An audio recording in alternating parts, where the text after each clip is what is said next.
데살로니가 후서가 되겠습니다. 1장 1절로 5절까지 한 절씩 교독하겠습니다. 데살로니가 전서는 처음 썼던 편지고요. 후서는 두 번째로 보낸 편지입니다. 대체로 바울의 서신서가 1차 서신을 보내고 나서 다시 2차 서신 보내는 그런 방식으로 전개가 됐는데, 데살로니가 교회에도 첫 번째 편지를 보낸 다음에 두 번째 편지를 보내고 있습니다. 여전히 데살로니가서의 기본적인 이 주제, 데살로니가 전서와 후서를 포괄하는 주제는 재림이에요. 재림. 예수님의 재림에 대해서, 종말에 대해서 계속해서 바울이 언급하면서 교회가 어떻게 이 광야의 삶을 살아가야 되는가에 대해서 계속 영적인 교훈을 주고 있습니다. 자, 발신자죠. 발신자는 바울과 실루아노와 디모데, 바울 팀이라고 그랬습니다. 기본적으로요. 바울 선교팀에 있었던 많은 사람들 중에 대표적인 사람이 바울과 바나바가 이제 초기에 같이 많이 움직였고, 그 다음에 바울과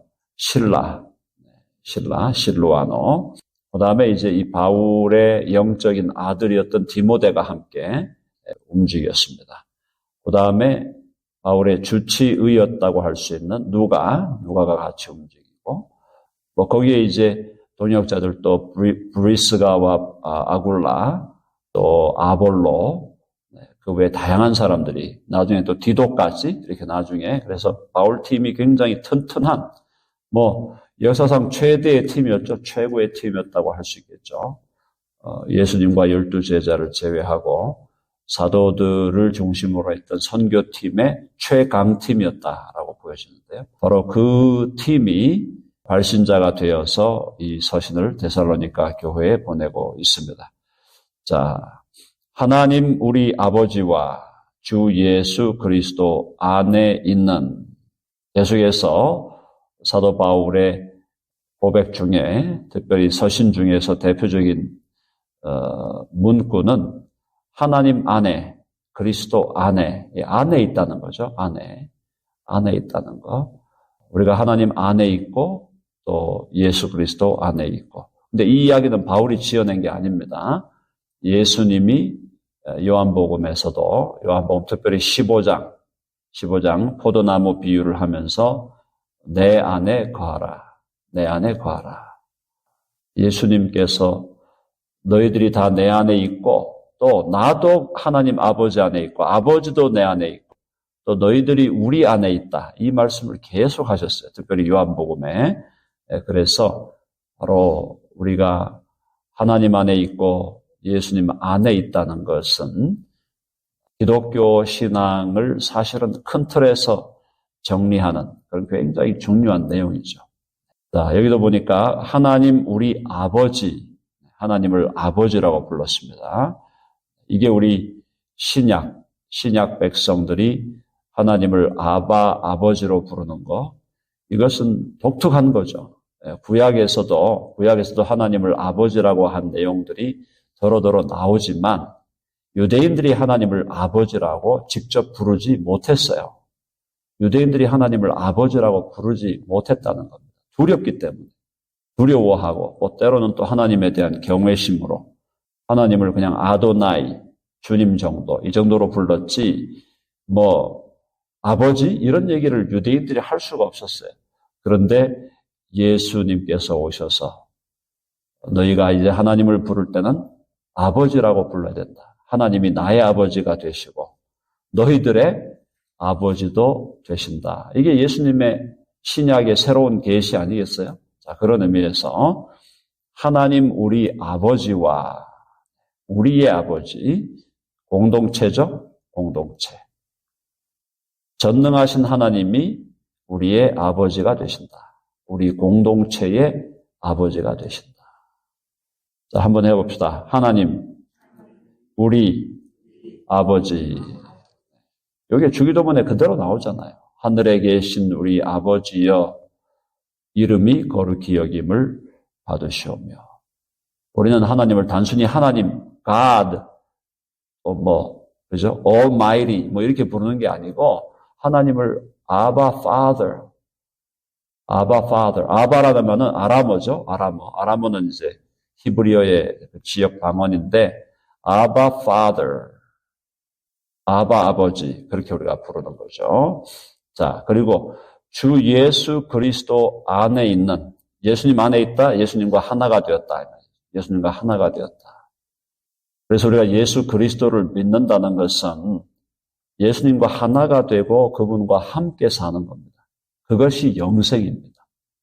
영생은 우리가 죽어서 하나님의 나라에 들어가서 천국의 낙원에 들어가서 누리기 시작하는 게 아니라 영생은 이미 이 땅에서 예수 그리스도를 나의 주와 구주로 믿을 때에 그분과 하나 되어 그분과 함께 살아가는 삶이 영생의 시작이다. 데살로니가 교회, 이내 교회에 편지하노니 하나님 아버지, 또 하나님 아버지라고 부르고 있어요. 바울이 너무너무 좋은 거예요. 이게 지금 하나님 아버지를 왜 이렇게 반복하나? 읽는 사람의 입장에서는 뭐 이렇게 자주 반복하나?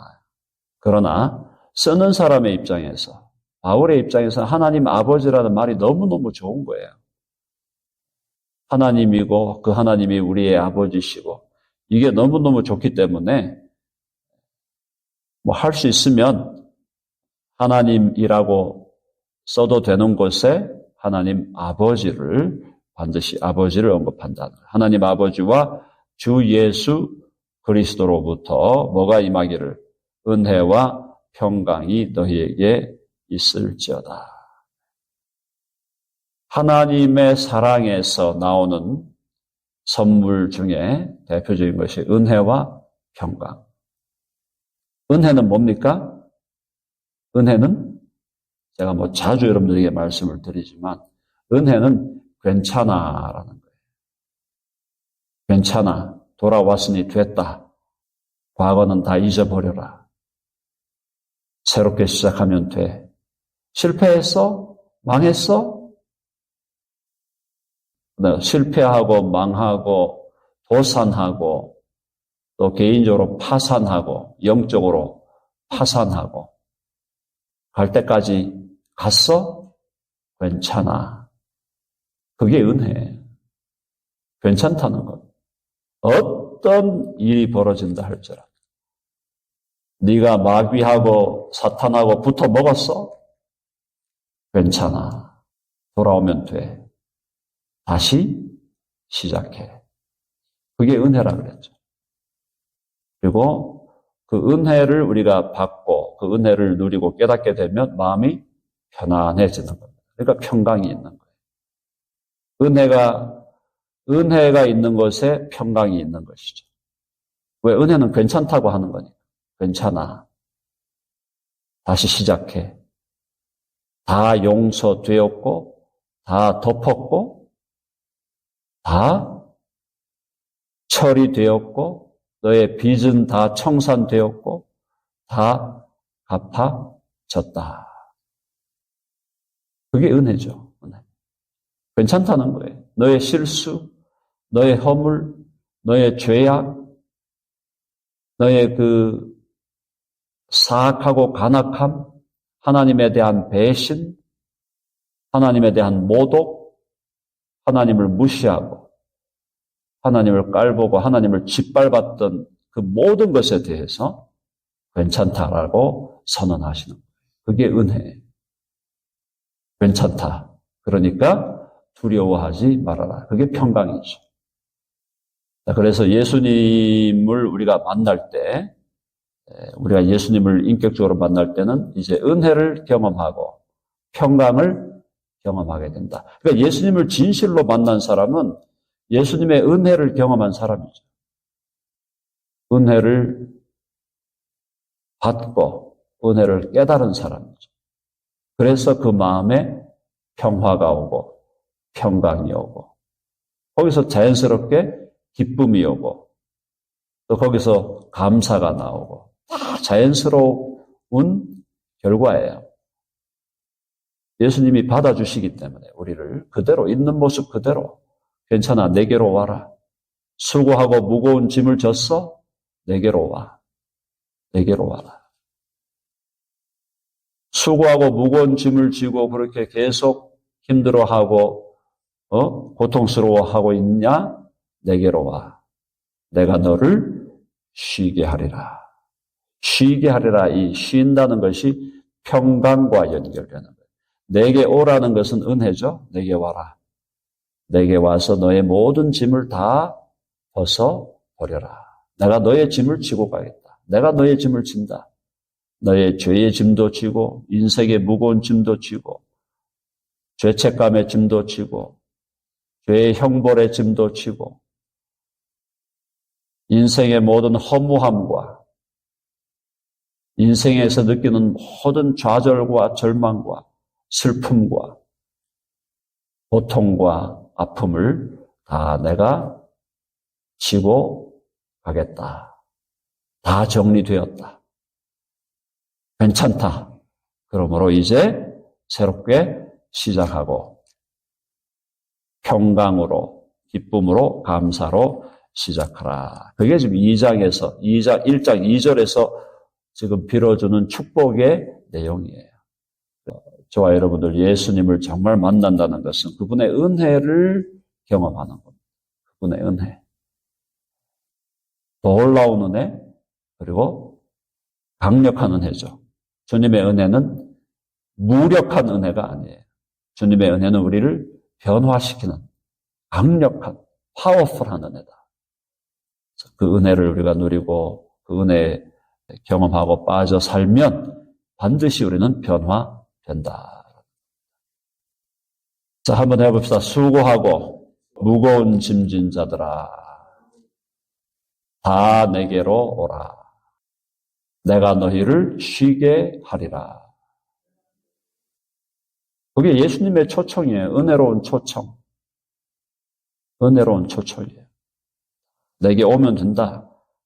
돌아오면 된다는 겁니다. 자, 이제 바울이 또다시 얘기하면서 바울은 하나님의 공의로운 심판, 또 하나님께서 어떻게 데살로니가 교회를 사랑하시는가에 대해서 말씀하고 있는데, 자, 3절에 보니까 형제들아, 우리가 너희를 위하여 항상 하나님께 감사할지니.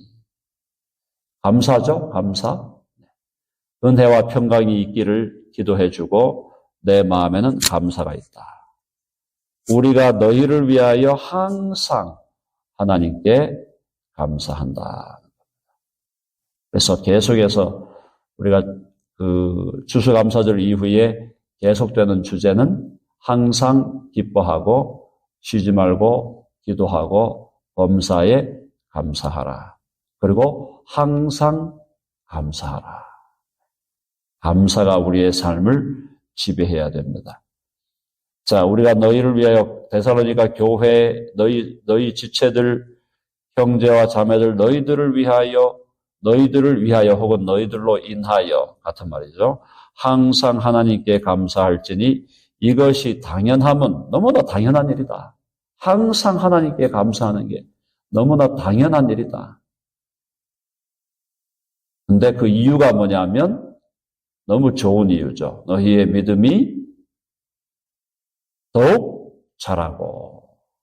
사랑하는 여러분, 제가 자주 말씀드렸지만 제가 우리 교회에 있는 모든 성도를 위해서 기도하는 제목이 바로 이겁니다. 믿음이 자라게 되기를. 믿음이 더욱 자라게 되기를. 제가 우리 성도님들 한 분 한 분을 기억하면서 기도하는 가장 중요한 제목은 바로 이거예요.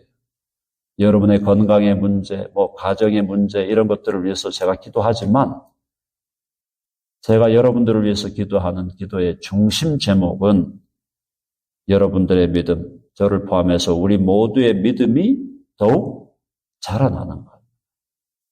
바울도 데살로니가 교회 너희의 믿음이 더욱 자라나는 것을 위해서 그것으로 인해서 감사했다. 그걸 위해 기도했고 또 그걸로 인하여 감사하는 거죠. 그리고 너희가 각기 다 각기 서로 사랑함이 풍성합니다. 믿음이 자라면 사랑이 풍성해지는 것은 당연한 거죠. 당연한 거죠. 믿음이 자라면 사랑이 풍성해진다. 이거는 굉장히 자연스러운 관계죠. 믿음이 자란다는 건 원인이고 사랑이 풍성해지는 건 결과죠. 믿음이 자라면 뿌리가 견고해지면 사랑이라는 열매가 맺어지게 된다. 그래서 믿음이 자라야 된다. 우리의 믿음이 더욱 자라야 된다. 이걸로 인해서 데살로니가 교회는 제가 데살로니가 전서 설명드릴 때 말씀을 드렸지만 상당히 믿음이 견고한 교회였다라는 거죠. 고린도 교회처럼 문제 많은 교회가 아니었고 데살로니가 교회는 상당히 믿음이 견고했던 교회였는데 이 교회가 계속 믿음이 자라니까 바울은 기뻐하고 감사한다는 거죠. 믿음이 더욱 자라고 너희가 다 각기 서로 사랑함이 풍성함이니. 자, 근데 믿음이 자라고 사랑이 풍성한데 고난이 있다는 거예요. 이걸 잘 이해하셔야 돼요. 아니, 믿음도 자라고 있고 성도 간의 사랑도 풍성한데 왜 고난이 오느냐? 교회가 고난이 없이 순항해야 되는 거 아니냐? 상태가 괜찮은데 개개인이 믿음이 자라고 있고 또 서로 간의 사랑이 풍성해지고 있는데 왜 고난이 오냐 이게. 자, 거기 보면 그러므로 4절 그러므로 너희가 견디고 있는 모든 박해와 환난 중에서 너희 인내와 믿음으로 말미암아 하나님의 여러 교회에서 우리가 친히 자랑하노라. 자, 믿음이 자라고 있고 사랑이 풍성한데 동시에 고난과 박해가 있다라는 거예요. 이게 이제 없기를 바라죠. 일반적인 인간의 심성으로 볼 때는 야, 믿음도 자라고 있고 잘 돼가는데 교회가 사랑도 풍성하고 사람들도 조금씩 더 오고 잘 돼가고 있는데 왜 이렇게 핍박과 박해가 오나. 사랑하는 여러분, 우리 개인의 인생도 박해, 고난이 필수인 것처럼 교회의 역사도 고난은 필수라는 걸 기억하셔야 돼요. 고난이 없이 교회가 자란다. 그런 일은 있을 수가 없는 거예요. 교회 공동체도 공동체적으로 고난을 당하고 때로는 아픔을 당하고 때로는 내부적인 아픔 또 외부적인 박해와 핍박과 오해와 내외적인 환난과 고난을 경험하면서 교회도 자라난다는 거예요. 그러니까 핍박과 고난과 박해가 없이 자라나는 교회도 없고 한 개인도 고난이 없이 한 인생이 자라날 수 없다. 고난이 온다는 것은 하나님이 우리를 자라게 하시겠다는 거예요. 이걸 깨달으면 그때도 하나님께 감사가 있는데 고난이 오는 거를 나를 더 자라게 하시려는 하나님의 사랑의 섭리로 받아들이기보다는 이거 왜 이렇지? 내 인생이 왜 이렇지? 내 삶이 왜 이렇지? 왜 이런 일이 일어나지? 내가 무슨 죄를 지었나? 내가 뭐 특별히 하나님 앞에 잘못한 게 있나? 뭐 그걸 살펴보는 거는 나쁜 건 아니지만 모든 고난과 환난을 죄의 문제로 돌리지 말고 고난과 환난이 죄로 인하여 올 수도 있고 죄와 무관하게 올 수도 있어요. 욥이 죄를 지어서 고난받은 게 아니잖아요.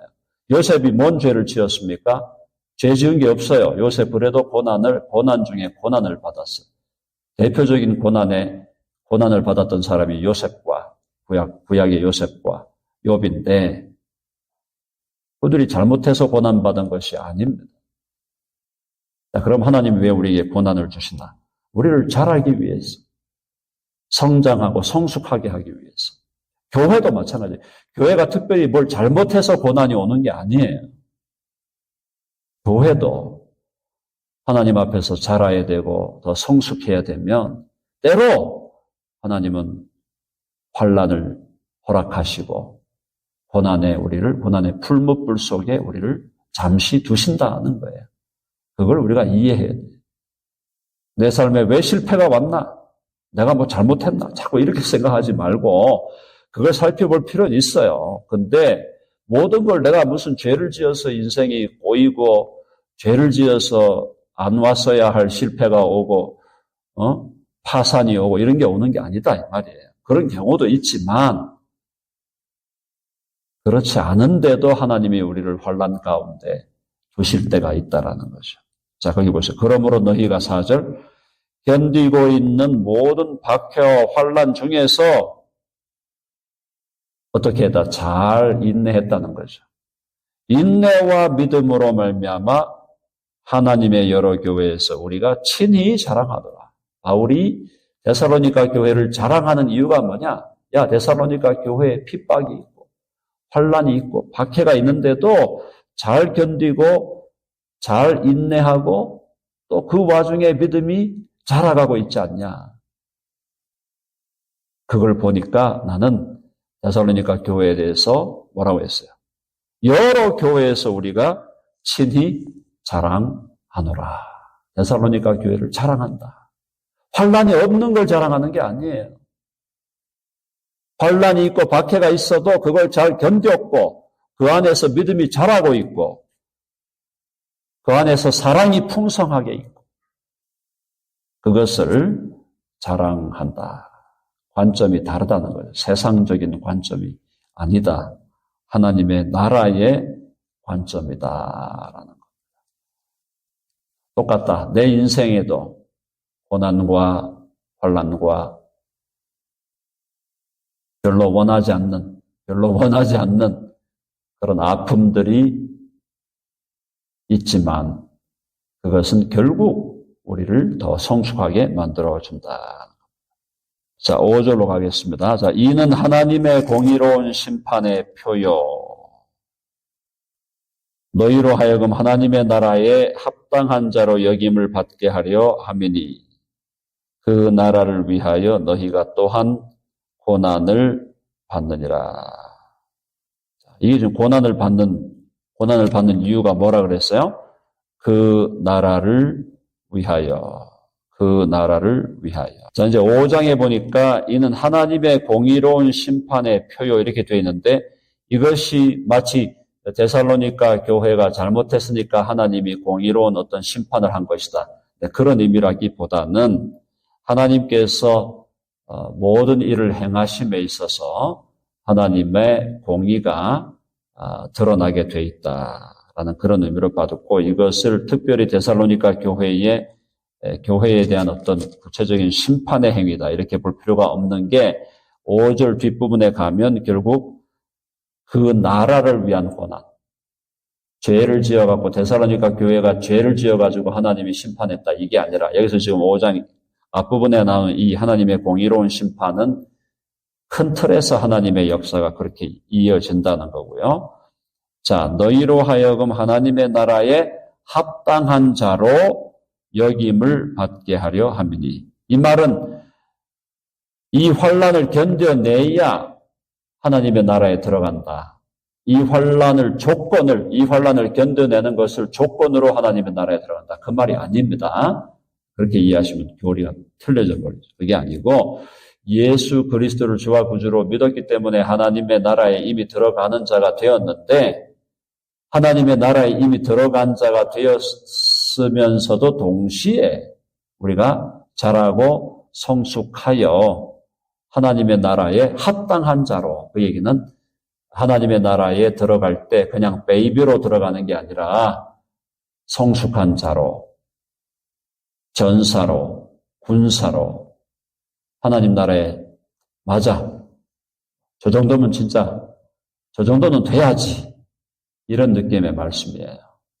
제가 계속 말씀드렸죠. 예수님 믿을 때 믿음으로 거듭나고 중생에서 베이비 상태로 있을 수 있고 베이비 상태로 다 그대로도 천국 갈 수 있습니다.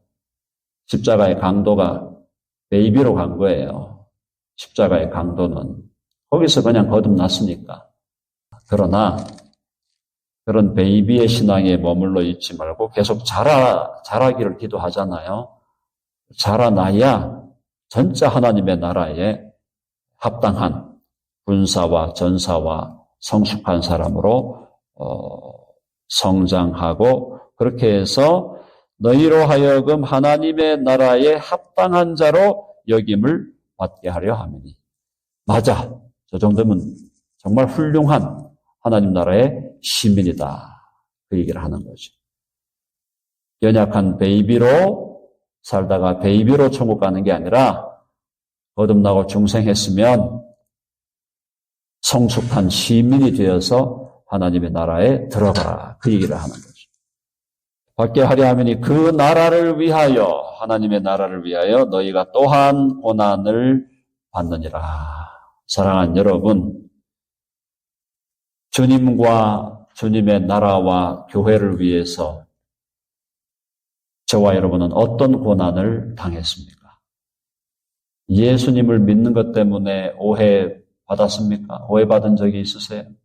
예수님 믿기 때문에 믿는다는 것 그것 때문에 박해를 당하신 적이 있습니까? 예수님을 믿는 것 때문에 말도 안 되는 핍박과 박해가 있었고 또 말도 안 되는 법정에 가서 이겼는데도 불구하고 법정에서 이겼는데도 불구하고 요구하고 청구한 액수가 안 들어와. 분명히 법정에서 몇 천만 원 갚아라. 내가 고발한 그 피의자에게 야 5천만 원 갚어. 법원이 5천만 원 갚으라고 했는데도 돈 땡전 한 푼 안 들어와. 그것도 고난이죠. 그것도 고난이에요. 그래서 우리가 예수 그리스도를 믿음으로 개인적으로도 고난당하고 교회적으로도 고난과 아픔을 당하는 그걸 하나님의 큰 틀에서 허락하시는 이유는 우리를 한번 해봅시다. 우리를 자라게 하시려고 하나님 나라의 성숙한 시민이 되게 하시려고 우리에게 고난을 허락하신다. 그리고 모든 것을 합력하여 선을 이루어 가신다. 여러분 아멘 하시죠? 네, 인생의 고난이 없는 인생, 맛없는 인생이에요. 스토리가 없는 인생이에요. 인생에 고난이 없으면 스토리가 없는 거예요. 스토리가 안 되는 거예요. 인생에 고난이 있어야 되죠. 또 믿음 때문에 예수님 믿는 것 때문에 오는 고난이 있어요. 교회가 예수 그리스도 중심으로 더 자라고 성장하려는 성장의 고통, 성장통이 있어야 하는 거고. 그래서 하나님의 나라를 위하여 고난당하고 나중에는 다른 서신들 보면 뭐라 그랬어요? 하나님을 위하여 고난당하는 걸 기뻐하라 그러잖아요. 하나님과 하나님의 나라를 위하여 고난당하는 것을 기뻐하라. 그래서 믿음이 어릴 때는 고난이 오는 게 피곤하고 지치고 짜증나고 안 왔으면 좋겠고 낙심되고 그랬는데 믿음이 자라면 고난이 오는 것에 대해서 담대해지고 이것도 또 하나님 웬 복을 또 준비하셨나. 흔들리지 않죠.